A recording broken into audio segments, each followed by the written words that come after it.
Oh my god. Have you seen the film Ghost Dog? Ghost, Ghost, Ghost Dog. Um, I mean, there's no reason to bring it up. It sprang to memory recently, and I just, oh my god, is it some of the dumbest shit I've ever seen? It's not even like bad. It's just, I don't know. It's just so silly. It's, oh fuck, what's the guy's name? The guy, the black guy with the eye. Forrest Whitaker. The Forrest Whitaker eye. Yeah, where he's got like the, I don't know, like one of his eyes doesn't close, probably, or doesn't open all the way. You know the guy. He's been in loads of shit. He's in one of the recent Star Wars things, I think. Yeah, it's him. So the premise is he's like a hitman or something for the mafia, I think, or something. But he lives by like a samurai code. But he uses guns. So because it's modern day times, and he's like I get, for all intents and purposes, like a black street gangster, but like mafia mob kind of hitman guy. But he lives his life by like the samurai code. But he doesn't he doesn't use swords. He uses guns like pistols. But you know how when samurais, they pull out their sword, they unsheath their sword, and then they do all their shit, and then they like swoop the sword around and then find the hilt. Oh no, they find the top of the sheath, whatever. And then they slide it back in, and then it like clicks shut. They go to put their sword away when they're done fighting. Ghost Dog, the guy, does that with his gun. In his like shoulder holster he's got under his arm. He like do all his shooting and stuff like super precise. And then he like goes like this with his pistol and then goes into the holster on his side. It's so fucking stupid. And I mean, for all intents and purposes, it's a legit film. Like, it's made, relatively seriously. And the opening scene, I think it's supposed to show how, like, I don't know, like mysterious and invisible Ghost Dog is, where there's all these scenes where he's just walking through the streets, but like he just happens to pass by people just at the time where they're like turning around, so not seeing him. So there's like a whole group of people, but they disperse at the exact time he happens to be walking by, so he goes through them. There's one guy like lifting boxes, and he lifts a box and like turns in such a way that he lifts the box over Ghost Dog's head, and Ghost Dog walks through like under him just at the exact right time so he doesn't get hit with the box or anything. Like, it's choreographed. It's so stupid, man. And there's no reason to bring it up. It's just it came to mind recently, and I just couldn't get it out of my head. Oh, just the what he does with the gun, and like, oh, it's so bad. It's so bad. I mean, if I watch it again, maybe I'll like it, because I saw that fucking years and years ago when I was at college or university or some shit. That's some old shit now. Seriously, it's so dumb. Ghost Dog, look it up. It's brilliant. You'll regret it. I promise. What are you doing, Ewan? Well, I'm glad you asked. So I've got my goblin that I'm using as like an NFT. Because there are those like bored apes. I was gonna like draw one, but draw it good, because they're shit. But then I thought, well, why draw someone else's something? Why not draw my own? So I drew a goblin version of those bored apes, yeah. And then in I could go back and edit my Instagram post, I suppose. In my Instagram post, when I posted the first one of these, and the one with the funny cow hat, I called them disgruntled goblins. I then realised a couple of hours later, grumpy goblins. The doi. Why aren't you going to call them grumpy goblins instead of disgruntled? Like, disgruntled works for how they look. You know, they look a bit disgruntled, to say the least. But grumpy goblins makes more sense, doesn't it? So I'm going to do a whole bunch with like different accessories and shit like those silly bored apes have. So I've got, I don't know if the green shows up too well. It just does just enough. It's got one with like a hat and a spliff and a shirt and a chain to be like cool, hip, trendy, grumpy goblin. And then this one, oh, this is going to be a really funny one. Basically, it's going to be like me. I'm giving it a beard. It's going to have a ginger beard and a checkered shirt, because I wear those a lot apparently. Could be an Uncle Ewan grumpy goblin. Isn't that funny? Oh, it's funny, isn't it? God. That's what I'm doing with my time.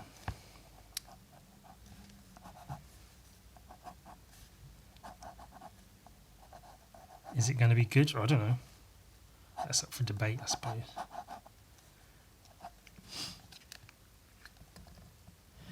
I don't know if that even looks good.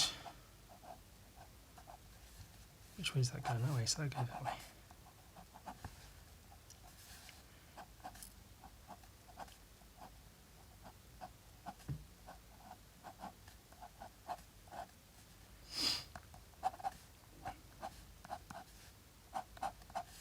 Ghost dog. That's where it's at. I can't even remember much of the film itself, but like, I think and I guess people refer to him as Ghost Dog. I don't know if they like talk to him. They go, hey, Ghost Dog, what's up?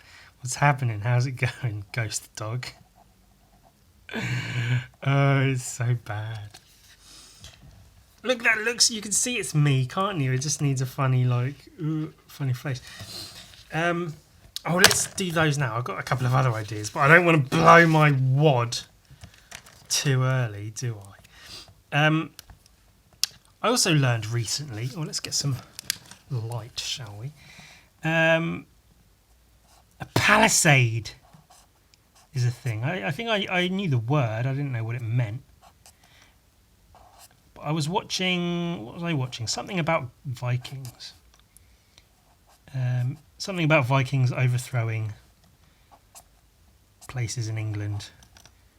Some shit, and it mentioned them building palisades, and I was like, "Fuck is a palisade? I don't know what a fucking palisade is."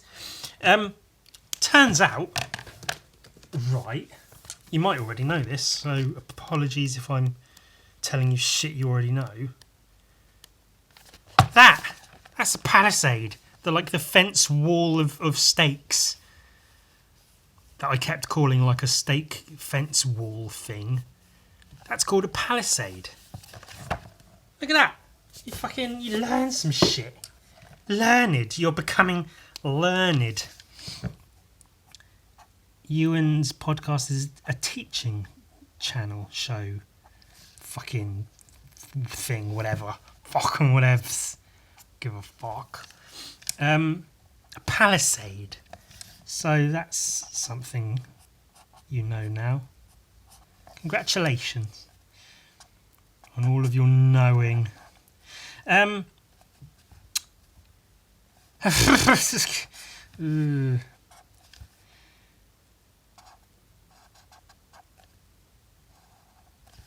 So I'm drawing these goblins, obviously. That's time well spent. Goes without saying, that's a good use of time. I do fear, of course, that some people might take this seriously, as people tend to do, because that's the problem, isn't it? As I think I've said a few times, if you're doing something ironically, you're still doing the thing. You know, if you wear funny clothes ironically, you're still wearing the funny clothes, or the funny clothes. So if I start drawing like Goblin NFTs ironically to be funny, I'm still drawing Goblin NFTs. I guess the difference is that I'm not actually fucking minting them on the blockchain, whatever the fuck that is. So I guess I'm not really doing anything bad. Not that there's anything inherently... I'm not going to get into the whole fucking NFT debate right here and now, because I can't be fucked. The whole thing is just so fucking... It just doesn't even interest me enough to bother. It just fucking bores me and irritates me, so that's why I...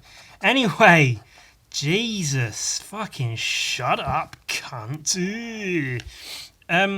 Here's a funny one. I had and this happens now and again, I had a comment about a previous podcast episode. I guess the one where I did the Dalek voice.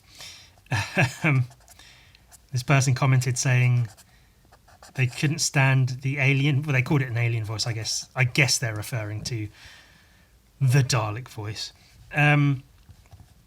They said they couldn't stand it and they had to skip ahead and carry on watching from, I guess, whatever point after I was doing that voice. Which is pretty funny, just in and of itself, you know. But that's happened a few times, because there was the one episode I did where I had porn audio playing. It was a lesbian orgy, a big lesbian orgy, and I had that audio over in real time as well. A couple of people, I think, thought I added that audio in post after the fact, but no, I actually had that playing the whole time, which was actually very distracting. I think during the episode a couple of times I was like distracted by that, which, I mean, is reasonable, isn't it? Oh, you were distracted by the lesbian orgy going on. Yeah, actually, I kind of was.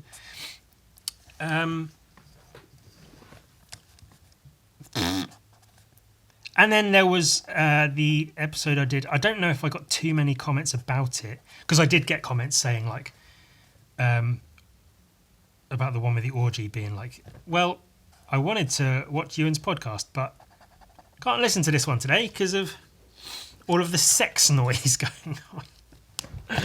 Which is just, I mean, it's kind of funny, isn't it, really? Let's be honest, it's pretty fucking funny.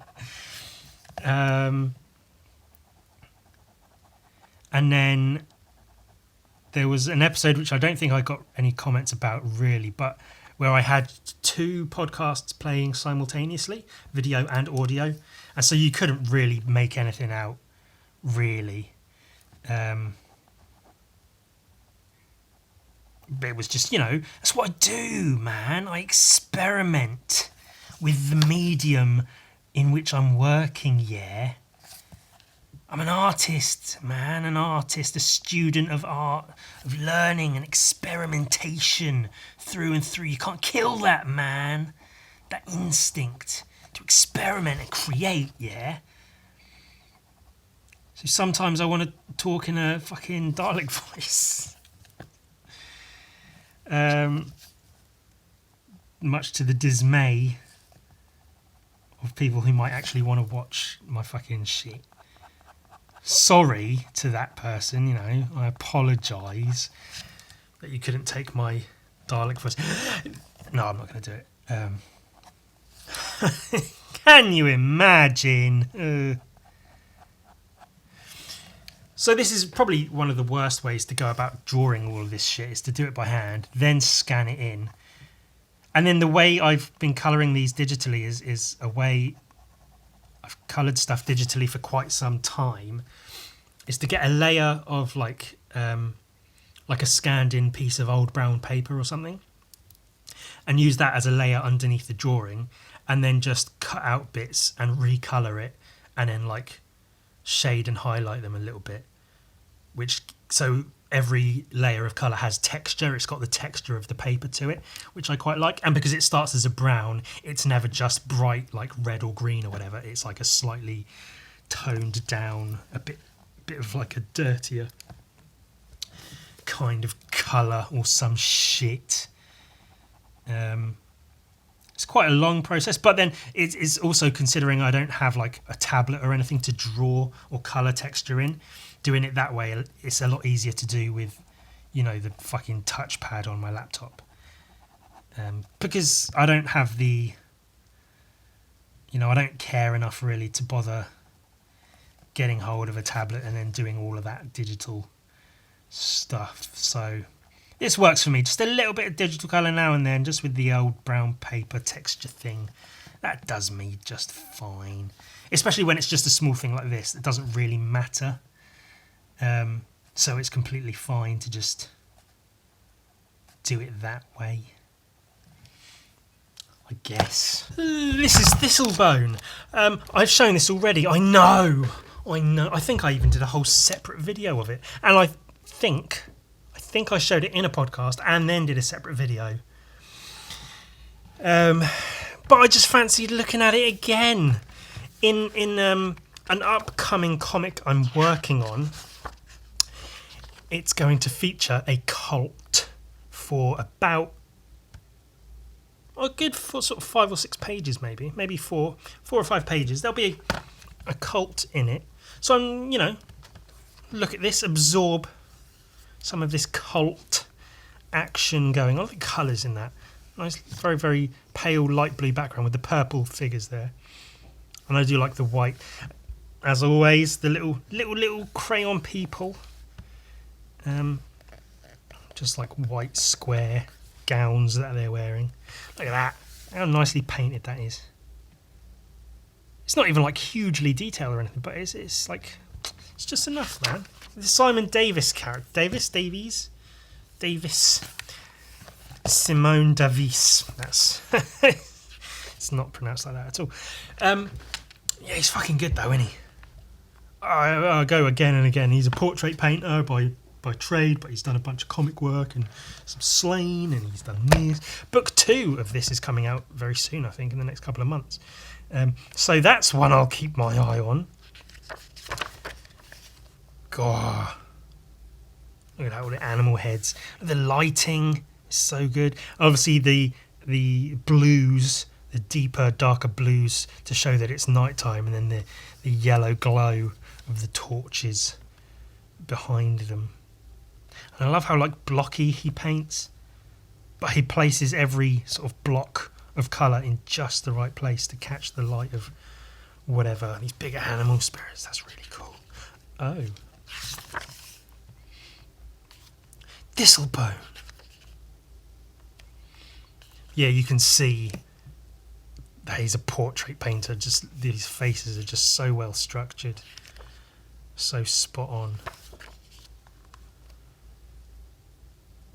I'd love to talk to him, actually. I think it may even be the case that, because, you know, he's not too out there. He's not a huge name. He's not like one of the big Marvel DC names where if I was to try to contact them to be like, hey, can I talk to you? I don't have a huge following, but I get a few views, and regardless, I'd just like to talk to you about some stuff, you know, for my own benefit, for the benefit of anyone else who might see.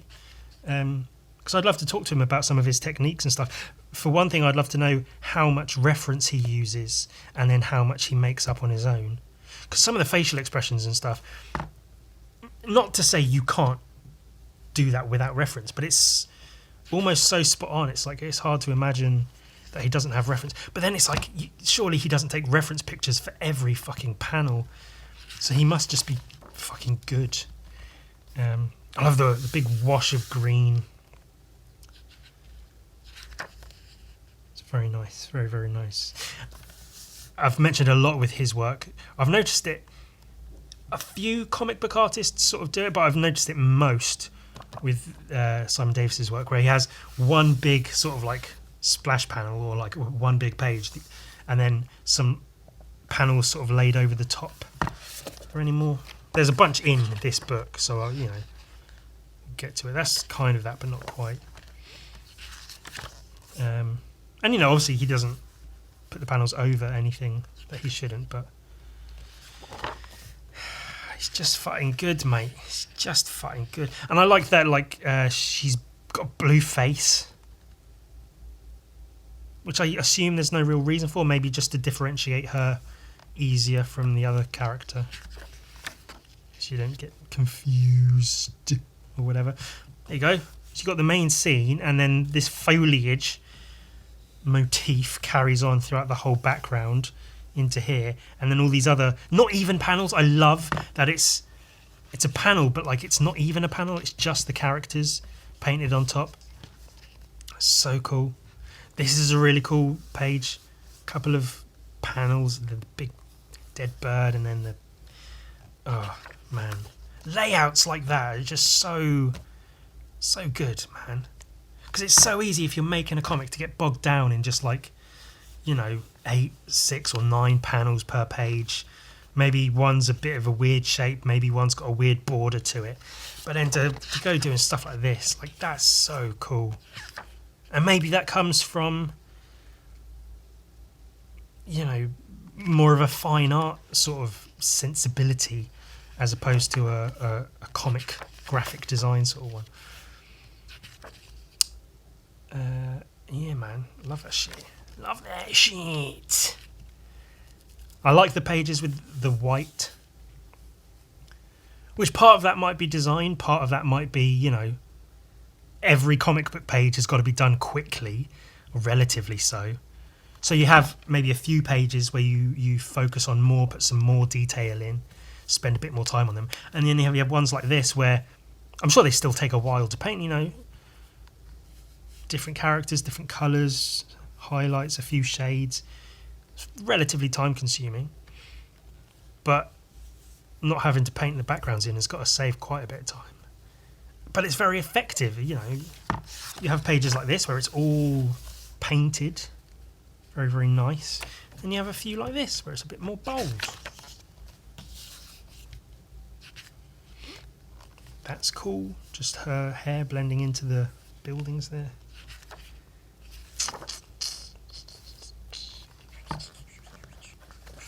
That's really nice.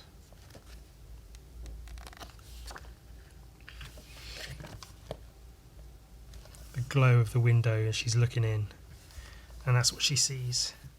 And it's got the glow of the yellow. That's really cool.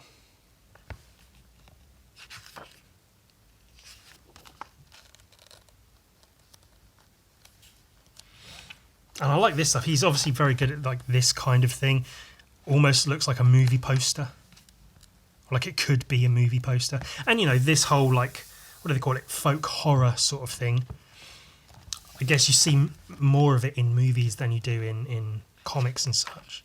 So it has sort of a reference to that with this sort of stuff. It's quite movie posterish, esque-ish, whatevs.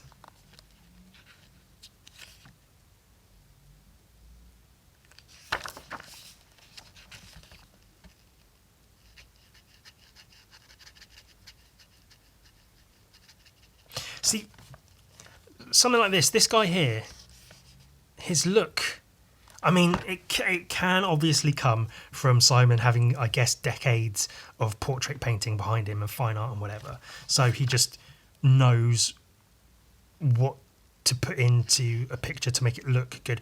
But the features and the hair and glasses and everything look so specific, it seems almost impossible for it to not be referenced.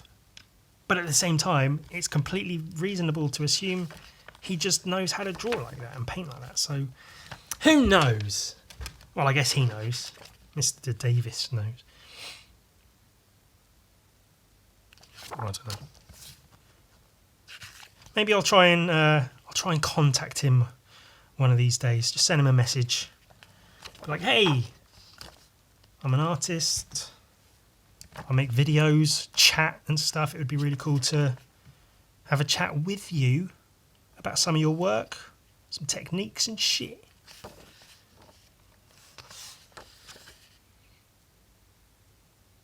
I did mention as well previously, so I don't need to mention too much.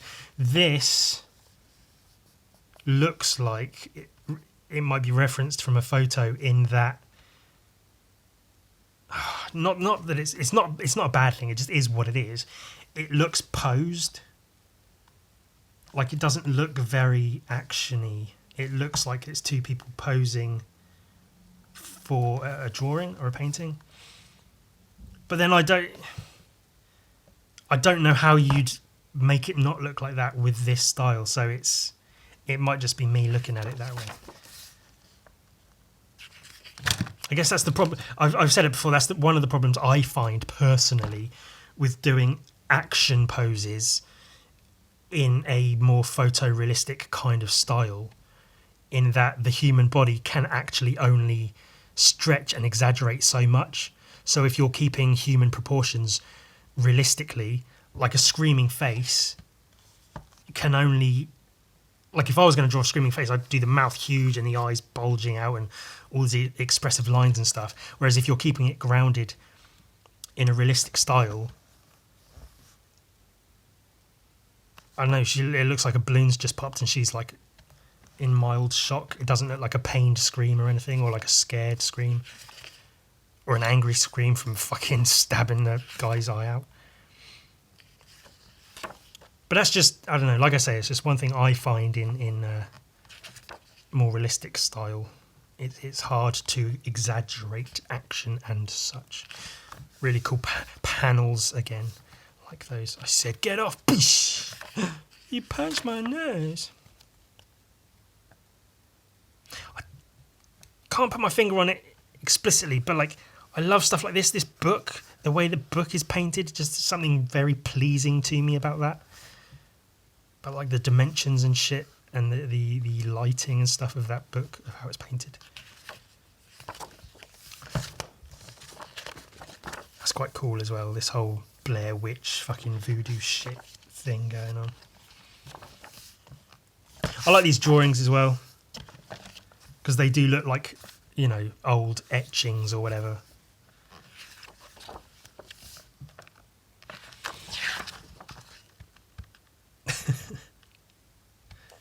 Weird naked guy.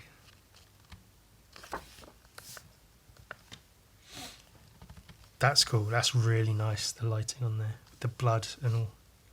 I came to burn all of this down.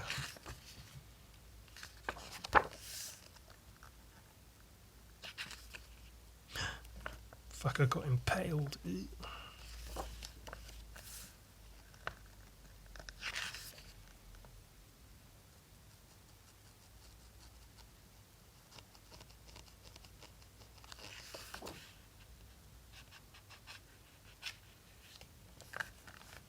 That's cool.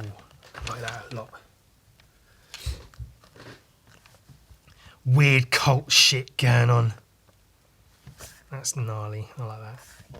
Did she pull her own eye out? Is that what she did? Nasty.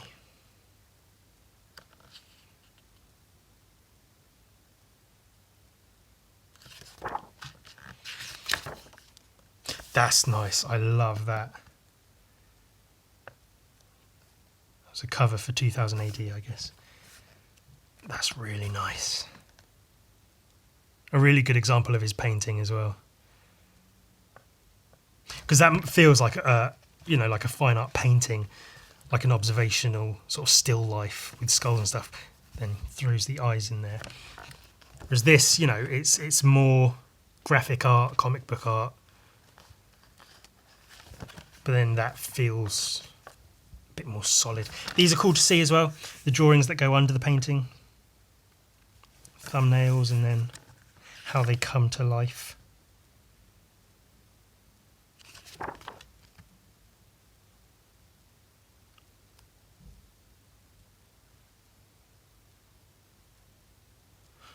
It's funny, this is about as much detail as I put into the faces in my comics, in these thumbnails. Just dots for eyes and a line for a mouth. But then he fucking upgrades it. And then some.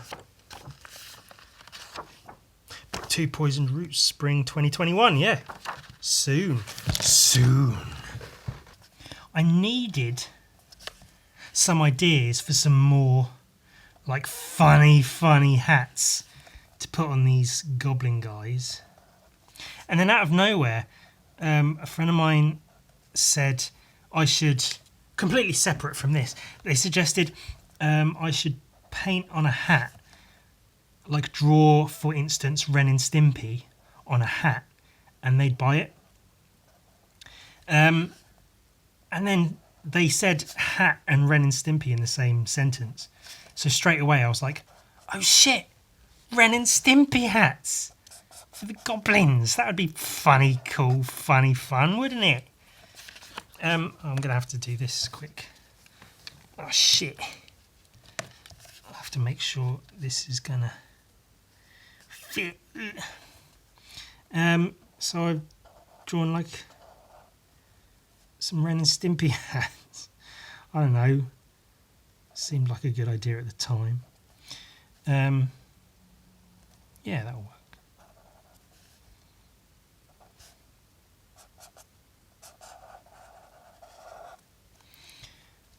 A little bit wibbly wobbly, but it's all there. It's all good. So this is Ren. Oh, a little bit sketchy.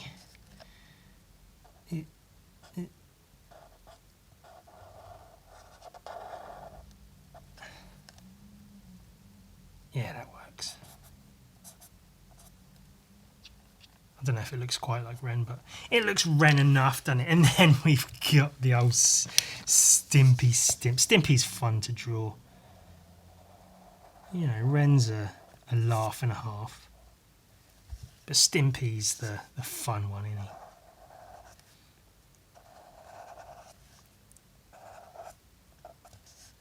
Alright, I know what you're all thinking. You're thinking, Ewan, this is all well and good, but where's all the other stuff you're supposed to have been doing? Where's the apocalyptic Simpsons comic? Huh? I know you're thinking that, because I'm thinking the same thing. Where is it? Alright, so I'm working on another comic. Not in the meantime, just first, because I figure once I get that other comic out of the way,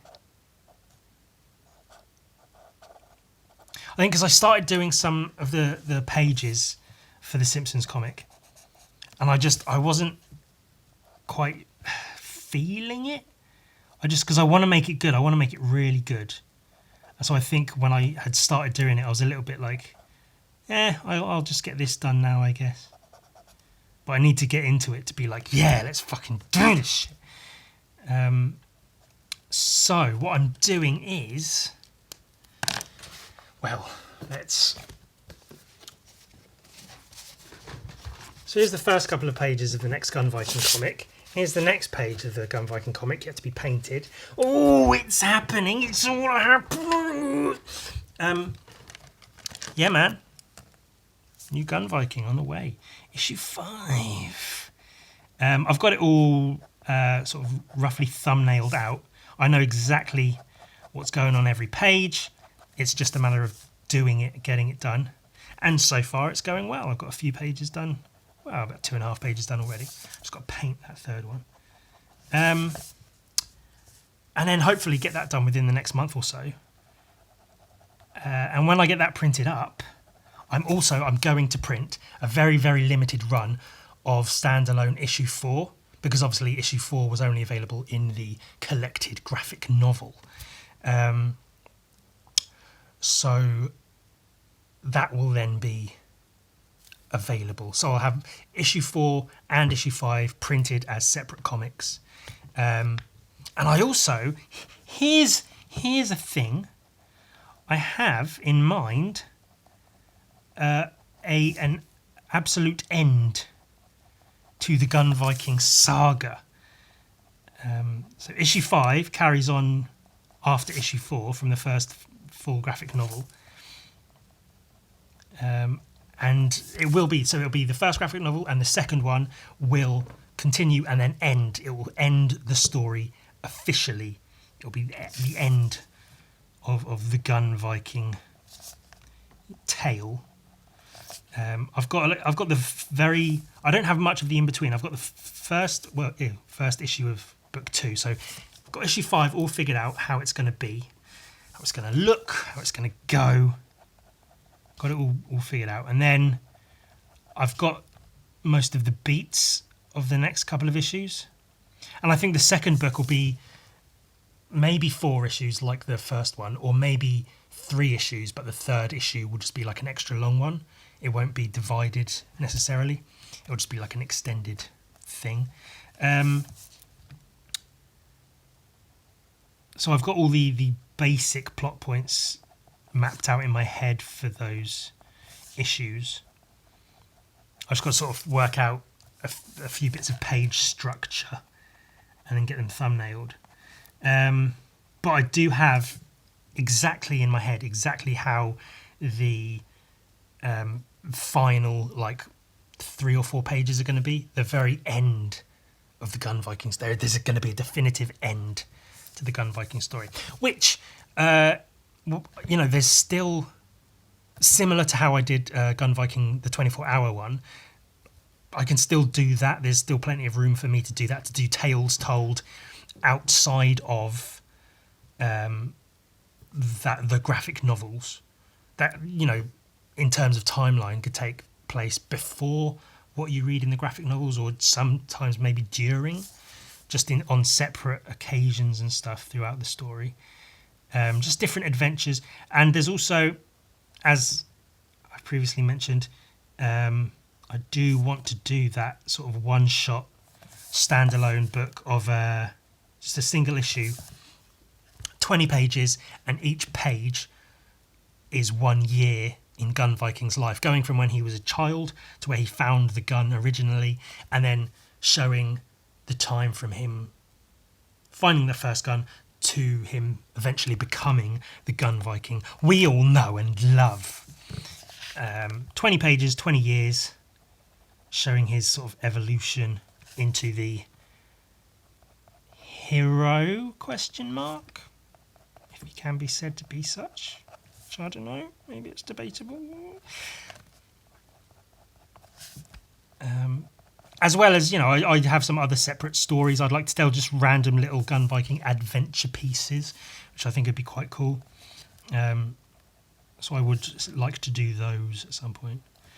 But I think, so for this year, I'll get out issue 5, and that'll probably be all the Gun Viking I do this year. And then, once issue 5's done, printed up within the next couple of months, hopefully, then it will be Simpsons time. Then I think, because Gun Viking, I absolutely know what I'm doing with Gun Viking. I just get it done, and that's all there is to it. Like, once it's all thumbnailed, all I have to do is just do it. Whereas with the Simpsons one, it's completely different. It's more written, it's more structured. There's like certain points that need to come up and need to be met and hit and stuff. Whereas with Gun Viking, I can just sort of, the basic story's there, but it's pretty loose. I can do more or less what I want with it. Yeah, all right. So I think once I've got this next issue of Gun Viking out of the way, I'll be in a more comic book making mindset. And then when I come to really put effort in, or start putting effort into the Simpsons comic, it will hopefully be stronger because of that. I'm also going to be drawing it in a very different way to how I've been doing most of my comics. It's going to be more drawn, and coloured with markers and stuff, possibly. Still a little bit debating that, but that's more or less how it's going to go. But yeah, I'm looking forward to it, and I'm looking forward to this Gun Viking. I think this next issue is going to be really good. It's got a good start point of the issue and a good end point of the issue, and then that will lead really nicely into the next issue and thereon. But yeah, I reckon this issue out the way in the next couple of months, and then maybe not straight away, maybe straight away start on the Simpsons comic and have that done potentially by the end of the year. That would be my ideal, would be to do that, as well as all the other books and things I'll be working on.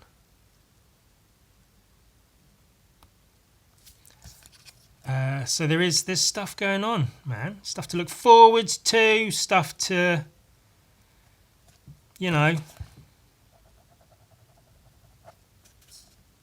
fucking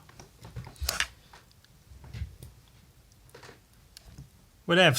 Jesus, I haven't slept. Okay, it's like midday, and I haven't slept since early yesterday, so I'm a little bit out of sorts. Yeah. Oh look, Ren and Stimpy. Oh, let's look. I think you can just about see the goblin with his Ren hat, and then with his the Stimpy hat's got the tongue sticking out. That's funny, isn't it? Oh.